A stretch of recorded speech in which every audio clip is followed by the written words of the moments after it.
Саламатсыздар ма? Бүгін біз Gamma App платформасы арқылы, нейрожелі арқылы презентация құратын боламыз. Ол үшін мінекей сайтқа кіріп, өзіміздің Google аккаунтымыз арқылы кіреміз. Google аккаунтпен кірген өте жеңіл. Сол себепті регистрация жасап отырмаймыз. Мінекей ортада сгенерировать батырмасын басамыз.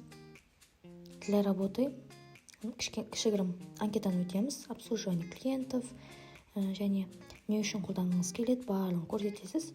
Астан продолжить батырмасын басамыз. Откуда узнали? От коллеги деп анкета өтеміз. Сосын сгенерировать деген батырманы басамыз. Ортаңғы терезеге өзіңіздің тақырыбыңызды жазасыз. Мысалы, Абай Құнанбаевтың қара сөздері деп жазайын. Мұнда карточка санын көрсетесіздер. Сонымен қатар қай тілде презентация жасалатынын көрсетуге болады. Мінекей русский дегенді басып, асты қарай түсірсеңіздер, қазақша деген бар. Сол қазақша деген таңдайсыздар. Сөйтіп, создать конспект деп батырманы басамыз. Мінекей нейрожелі конспект жасап жатыр.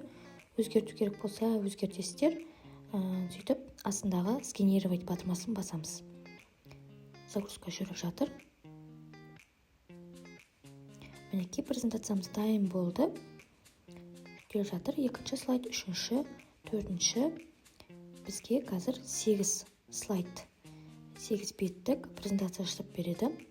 Сонымен қатар мұнда дизайн ұнамаса дизайн өзгертіп алсаңыз болады, тексттерін барын өзгертіп алсаңыз болады. Сөйтіп жүктеп аласыздар презентация PowerPoint форматына. Ішінен өзгерту керек жерлерін өзгертіп қолдана берсеңіздер болады. Дайын болды.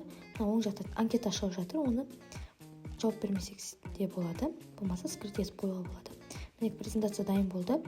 Енді бұның дизайны қараңғы екен. Тема деген теманы басамыз. Сол жерден ақ теманы таңдаймыз. Мына скрит ете саламыз, былай свернуть етіп анкетаны.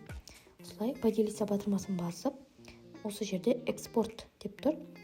Экспорт батырмасын басу арқылы PowerPoint деп өзіміздің презентациямыз жүктеп аламыз.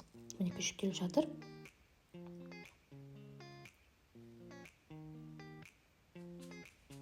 Загрузка. Мінекей. Егер загрузка басталмаса, здесь деген кнопка тұр. Здесь, чтобы загрузить ее, сол батырманы басамыз.